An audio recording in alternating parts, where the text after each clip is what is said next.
This truck came in last year. Got ceramic pro gold, dirty as all hell. He hasn't washed this in a while either. What would happen with your vehicle if you had this much dirt? But it wouldn't do what the ceramic coating does. But that's all the dirt. I'm gonna wipe the panel as I teach my clients to do.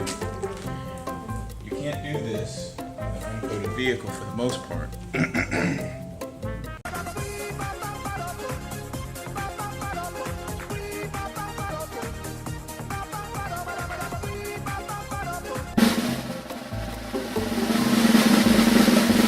Guess what? It's still hydrophobic. Now, that beading is probably because of the stuff that's sitting on there. It'll bead better once that's removed, but as I said, that's a $16 fix. He heavily abuses his, kinda like Mr. Don did. But look at that. And it hasn't been waxed all year.